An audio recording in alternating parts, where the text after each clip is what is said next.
Bienvenue à Beau Début. Nous allons donc faire une petite visite de cet éco-village qui a été construit au cours d'un chantier participatif entre 2007 et 2011 sur des plans de l'architecte Pierre-Henri Gomès. Et nous avons donc construit avec de très nombreux bénévoles et des 20 maisons bioclimatiques dont nous allons vous parler un petit peu. Donc le fil conducteur un petit peu de cette visite sera la façon dont dans ce village sont respectées les ressources précieuses de la planète que sont l'eau et l'énergie.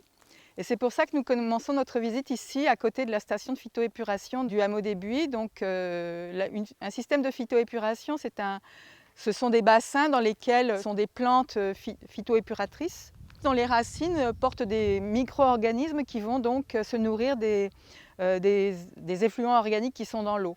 Et cette eau vient des salles de bain et des cuisines des 20 maisons du hameau des Buis parce que nous avons choisi de ne pas avoir de toilettes à eau. Nous n'avons que des toilettes sèches et donc nous n'avons que des eaux grises qui sont extrêmement faciles à nettoyer avec une petite surface, environ 1 mètre carré par habitant de phytoépuration. Donc nous avons plusieurs bassins qui sont plantés avec des plantes différentes et puis enfin une mare dans laquelle arrive toujours l'eau qui a été épurée par ces micro-organismes et dont on peut ensuite récupérer l'eau dans des cuves qu'on va utiliser ensuite pour arroser nos jardins et grâce à un pompage qu'on pourra voir tout à l'heure. Nous avons également une récupération des eaux de pluie qui sont récupérées depuis les toits et qui aboutissent à un grand bassin de récupération qui est à côté du jardin professionnel que nous verrons tout à l'heure. Donc nous allons maintenant un peu nous avancer vers les maisons pour parler un peu plus de l'énergie. Ces maisons donc ont été construites avec des matériaux biosourcés, c'est-à-dire des matériaux qui sont nés dans la nature, du bois, de la paille et de la terre. L'idée étant donc d'avoir des matériaux qui n'ont pas ou très peu d'empreinte carbone, enfin d'énergie grise. L'énergie grise étant l'énergie qu'il faut pour produire et transporter les matériaux là où ils sont utilisés. Donc on a bien entendu ces matériaux qui sont des matériaux doublement vertueux, le bois et la paille, puisque non seulement c'est l'énergie solaire qui les produit, mais en plus c'est des pièges à carbone. Et donc on a très peu de matériaux issus de... Enfin très peu, on a environ 30% de matériaux issus de l'industrie et 3 des maisons sont enduites avec des produits, avec des matériaux issus de l'industrie, mais la plupart sont couvertes en bardage bois, comme vous pouvez voir ici. Donc une des qualités des maisons bioclimatiques, c'est de pouvoir être peu utilisatrices d'énergie pour le chauffage en hiver et pas du tout utilisatrices pour la climatisation en été. Donc pour le chauffage en hiver, on utilise en particulier donc ce système de mur capteur, qui est un mur recouvert d'une vitre. Et cette vitre va donc transformer les rayons lumineux en rayons thermiques. Et les rayons thermiques ne savent pas ressortir du vitrage et donc ils vont chauffer l'intérieur de la maison. C'est efficace puisque même si la maison n'est pas chauffée en hiver, elle ne descend pas en dessous de 15 degrés s'il y a du soleil dehors. Et en été, les arbres vont protéger ce mur capteur des rayons lumineux. Et donc on aura, même s'il fait 40 degrés dehors, ce qui peut arriver en Sud-Ardèche, on n'aura jamais plus de 24 à l'intérieur. Donc on va continuer et s'avancer vers à travers un petit jardin potager. On va s'avancer vers le circuit de recyclage de l'eau et de récupération.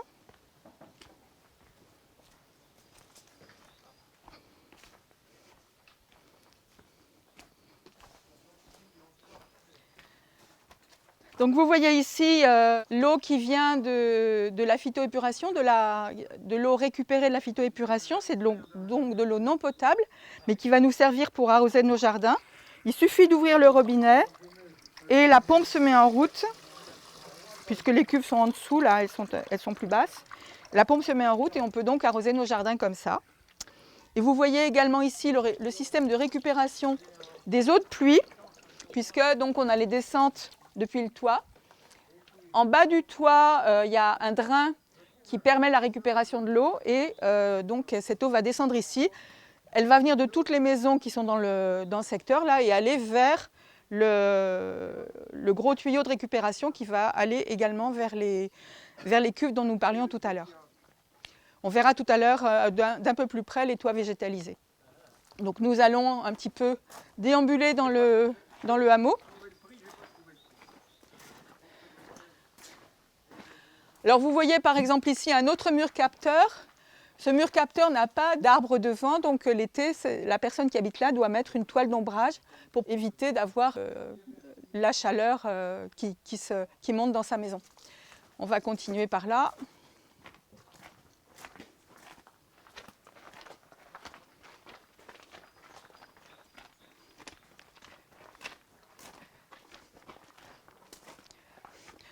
On est en Ardèche méridionale, mais on arrive quand même à avoir un noisetier. Vous voyez, les maisons sont couvertes de bardage. Et comme je vous le disais tout à l'heure, vous voyez, on a des toiles d'ombrage devant les maisons qui n'ont pas d'arbres et d'ombrage devant leur maison.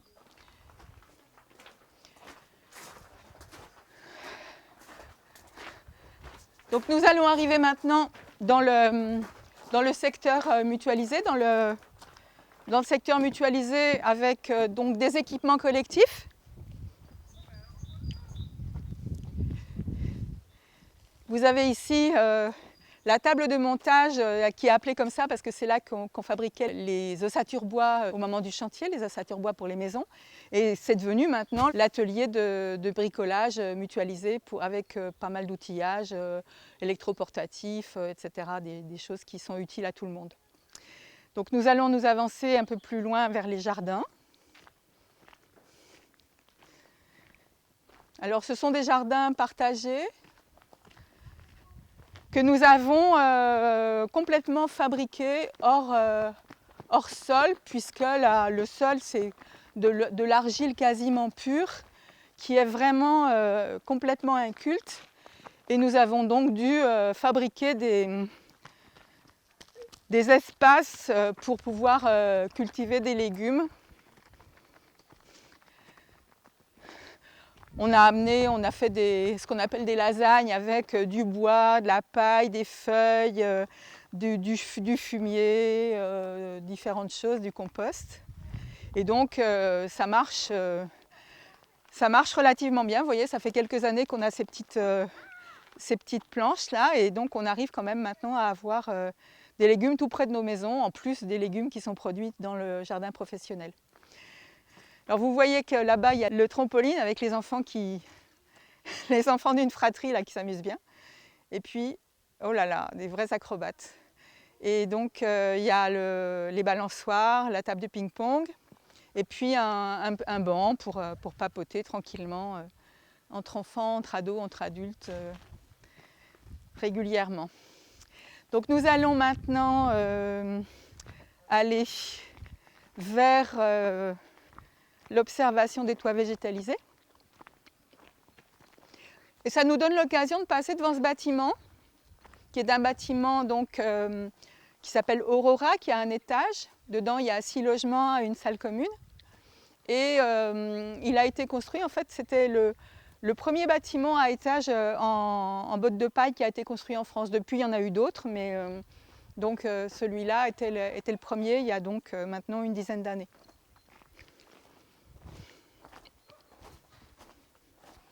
Vous voyez d'ailleurs qu'en haut, les terrasses sont protégées par des casquettes qui les protègent du soleil en été et qui leur permettent d'avoir du soleil en hiver, puisque le toit de la maison devant est beaucoup plus bas et donc ils peuvent avoir du soleil en hiver.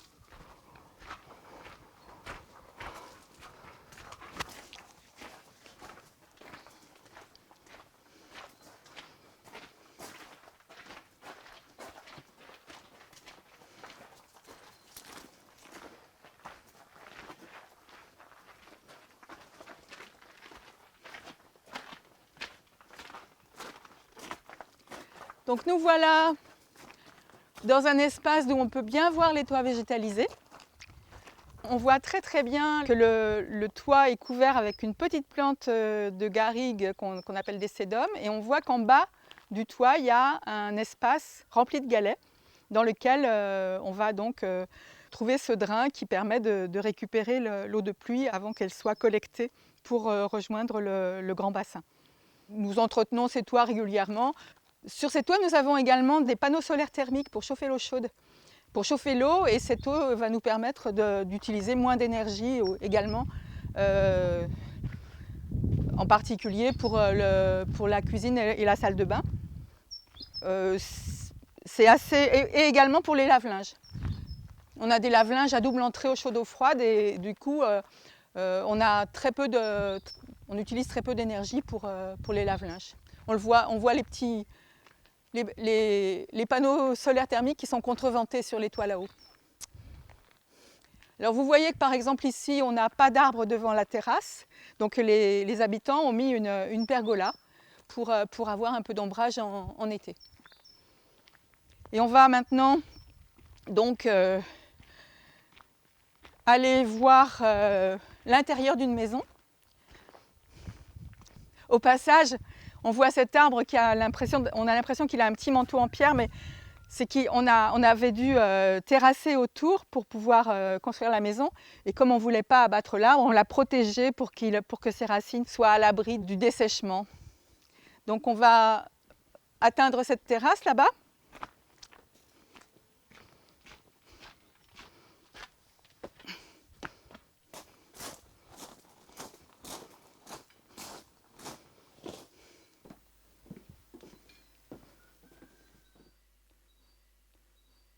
Bonjour Roger. Salut Françoise. Merci de nous accueillir chez toi. Eh ben oui, il paraît que c'est une des belles maisons du hameau. C'est une des maisons rangées et propres du hameau. Donc, en plus j'ai fait un effort. C'est pour ça qu'on a choisi. Bon, donc voilà, je vis ici depuis 4 ans et je m'y sens vraiment très très bien. C'est confortable, c'est bien climatisé été comme hiver. Et donc je suis vraiment bien là, quoi. Je sais pas si on peut faire un tour, hein. Ici déjà on voit la salle de vie où j'ai pu caser un bon coin bureau, un canapé lit en plus en supplément. J'ai un super bon coin cuisine aussi. Bon, que j'ai un petit peu fait aménager, parce que c'était pas comme ça, mais bon, je me suis fait plaisir là-dessus. Puis cette terrasse au sud et tout. Et autrement, j'ai 2 chambres et une salle d'eau. C'est des petites chambres. Mais en fait, ici, j'ai 62 mètres carrés et je vivais avant dans une maison de 200 mètres carrés. Et je m'aperçois que je suis largement à l'aise avec mes 60 mètres carrés ici. Hein, je suis bien, quoi. On peut regarder un peu plus loin, quoi. Hein. Donc, il y a mon petit coin bureau, là, parce que ça faisait partie de mes habitudes. J'ai cette chambre-là, moi, que j'occupe avec un autre couchage. Donc la salle d'eau, c'est une salle d'eau avec douche à l'italienne, des toilettes sèches. C'est équipé comme une salle d'eau. Alors c'est pareil, hein, les toilettes sèches. J'ai mis un beau petit coffre avec du bois teinté, tout ça. Ça ressemble à des vraies toilettes, mais ce sont des toilettes sèches. Et à ça, je me suis bien habitué aussi aux toilettes sèches, c'est vraiment super. Pas d'odeur, rien, c'est vraiment bien, quoi. Et puis sinon, il y a une autre chambre, une grande chambre là où j'ai mis 2 lits pour recevoir mes enfants ou de la famille quand ils sont en couple. Ça permet de recevoir du monde ici, quoi. Alors, j'ai aménagé aussi quelques coins de rangement supplémentaire en utilisant, comme il y a une grande hauteur sous plafond, donc j'en avais profité pour mettre quelques étagères, de façon à, parce que c'est quand même un peu juste en termes pour caser toutes les affaires d'une vie, quoi. C'est un petit peu ça qui a été le problème, et j'ai été obligé de faire du tri, du débarras. C'est d'ailleurs assez salutaire, ça aussi. C'est une des choses, en venant ici, on s'aperçoit que on peut vivre avec beaucoup moins de choses. Et ça fait du bien, d'une certaine façon, de se débarrasser de tous ces objets. Et moi, j'ai choisi de dormir, comme je suis seul, je dors dans sur un lit simple dans cette pièce-là, parce que c'est la pièce la plus isolée. Et puis, bon, bah, c'est pareil, elle est aménagée de façon sympa. Alors, je suis un fan de bouquins, donc j'ai des bouquins partout. Bon, j'arrive à les mettre. Voilà mon nid actuel. Et vraiment, c'est hyper confortable pour moi. Je me sens bien là, quoi. Voilà, bonjour tout le monde. Du coup, on arrive au jardin du hameau où on essaye de viser l'autonomie de nourriture au niveau des légumes pour le hameau. Donc nous, on a repris le projet, on est arrivé en octobre dernier sur le hameau avec Mélanie. Et du coup, on essaie de reprendre un peu le projet là, tout est en train de repartir. Donc nous, on fonctionne sur des principes de l'agroécologie, donc on essaie de fonctionner un maximum avec le vivant, de faire des cultures respectueuses, on va dire, au niveau des semences paysannes. Du coup, le jardin, il a été créé en 2014, donc on avait quand même déjà une bonne base sur le lieu. Nous, on a récupéré ce qui avait été fait, donc tout fonctionne sur le système d'ado. Parce qu'ici, il faut savoir que quand il y a des grosses pluies, des grosses crues, c'est souvent inondé. Du coup, ça a été pensé de manière à ce que l'eau puisse ruisseler et s'évacuer le plus facilement possible.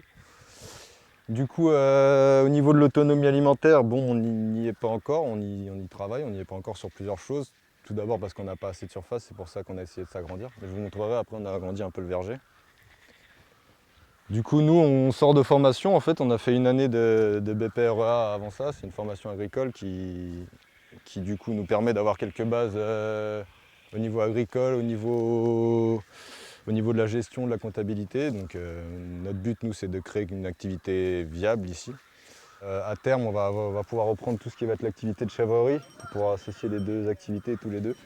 Et du coup, on va pouvoir gérer un peu tout ce qui est ferme sur le hameau, quoi. Donc voilà, là, signe très important, vous pouvez voir des petits piquets noirs. Alors c'est pas juste pour faire moche, ça c'est contre le blaireau parce qu'on se fait souvent attaquer par le blaireau. On a beau être toujours très gentil avec la nature, le blaireau, attention. La base du jardin, c'est basé apparemment, bon, on n'était pas là nous quand ça a commencé, mais il y a un verger qui a été planté à la base sur le hameau.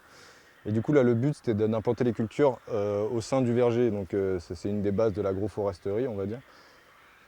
Ici, tout n'a pas été pensé en même temps, donc on essaie de plutôt s'ajuster sur le verger, mais là-bas, ça aurait été de penser le verger avec le jardin. Donc on essaie de s'articuler par rapport au verger. On essaye un maximum pour le gain de surface, principalement, et aussi pour les bienfaits de l'association des plantes. Du coup, là, on a associé par exemple de l'ail avec les fraises, l'ail qui évite la pourriture des fraisiers, la pourriture grise des fraisiers. On essaie un maximum de laisser des fleurs telles que la bourrage, des fleurs qui poussent instantanément dans le jardin pour avoir un maximum de biodiversité et avoir des petites abeilles. Du coup après sur la partie au sud du verger, vu que c'est bien ouvragé, on essaye de recréer un lieu où on puisse profiter de l'ombre. Du coup on a mis pas mal de consoudes qui eux n'ont pas besoin de trop de soleil et qui préfèrent l'ombre et l'humidité parce qu'ici en été c'est super chaud et que au niveau de l'eau c'est un peu compliqué. Donc on essaie de concentrer les légumes, même s'il y a de rotation, les légumes qui demandent le plus d'humidité et de fraîcheur. Là on va mettre les choux cette année. On va voir ce que ça donne. C'est la première année qu'on va essayer ça aussi. Au niveau des associations de plantes aussi, avoir ce qu'il y a besoin d'eau en même temps. Oui, voilà, au niveau des associations de plantes, du coup, on essaie aussi d'associer des plantes qui ont les mêmes besoins hydriques. Là, on a fait, entre guillemets, l'erreur, je pense, dans la serre. On a mis de l'ail avec des salades. On a dû arroser pas mal les salades parce qu'il a fait chaud. Et je pense que l'ail, il n'a pas trop aimé l'humidité. Il faut savoir que là, il n'aime pas l'humidité. Enfin, on fait des tests aussi à droite à gauche, on teste des trucs. On essaie de récupérer tous les coins, on met des aromatiques, on essaie de récupérer un maximum de surface pour le moment. Après, du coup, là, ça a été attaqué par le blaireau, mais parce qu'il faut savoir que la chèvrerie, c'est nous qui récupérons le fumier. Donc pour pouvoir utiliser ça et on va dire le valoriser comme déchet, même si pour moi c'est pas un déchet, c'est de l'or. on essaie de recréer un système ils appellent ça butte lasagne, c'est un système de compostage qui permet de récupérer le fumier, de le faire composter et de planter directement dedans la première année. Après on va venir récupérer le fumier la deuxième année et le dispatcher sur les planches du jardin qui auront besoin suivant les cultures. Donc là on peut voir les belles traces du blaireau, voilà ce que fait un blaireau, parce que là-bas c'est quand même... C'était plat. Il y avait une jolie tranchée au milieu, c'était assez sympa. Donc là, on peut voir ce joli mur de pierre. Alors, il faut savoir que ces pierres, moi, j'étais pas là non plus, et c'est assez impressionnant, mais apparemment, ça, c'était dans le bassin qu'on va voir juste avant. Parce que la seule ressource en eau qu'on a sur le hameau, du coup, pour l'instant, c'est de la récupération d'eau de pluie à travers ce bassin. Donc, en fait, il y a des baissières qui ont été creusées dans le terrain au-dessus. Et dès qu'il y a des grosses pluies, en fait, toutes les eaux, du coup, vont être récupérées par un système de canalisation qu'on va voir juste après et qui sont envoyées dans ce bassin. Donc en fait, on est irrigué en majeure partie par de l'eau de pluie, ce qui nous rend quand même assez dépendant de la météo en été, quoi. Donc on va voir ce que ça va donner cet été. Voilà le système. Après, du coup, pour limiter l'évaporation, on a mis, ça a été prévu déjà avant qu'on soit là, mais c'était des voiles d'ombrage pour limiter l'impact de l'évaporation et du soleil sur le bassin. Ça évite qu'il y ait trop d'algues, ça évite beaucoup de choses. Du coup, apparemment, ça évite l'évaporation. On va voir au niveau de l'été, si on n'a pas de grosses pluies, comment on va s'en sortir. Mais en gros, c'est notre principale source d'eau, quoi. Et il y a aussi, oui, cette fameuse phytoépuration. Donc ça permet de récupérer, je ne sais plus combien de mètres cubes, mais en gros, il y a 30 mètres cubes stockés. Et toutes les semaines, on récupère 10 mètres cubes, quoi. Toutes les semaines. Tant qu'il y a de la pluie, tant que les habitants n'utilisent pas trop l'eau, entre guillemets, on pourra se permettre de prendre l'eau là-dedans. Après, en été, il faudra voir ce que ça donne. Mais en tout cas, s'il y a une grosse pluie en été, normalement, ça devrait bien se passer, quoi. Eh bien, avec la phytoépuration, la boucle est bouclée. Merci beaucoup d'avoir suivi cette petite visite qui est un survol très très rapide de ce qu'est le hameau des Buis au printemps 2020. Nous vous invitons à venir dès que ce sera possible nous visiter le vendredi à 16 h pour les visites hebdomadaires ou bien pour les portes ouvertes un samedi par mois. Les dates sont sur le site. Et je voudrais aussi remercier tous les habitants qui ont participé à ce petit film et également Louis et Sébastien qui se sont prêtés à cet exercice fort improvisé. À bientôt.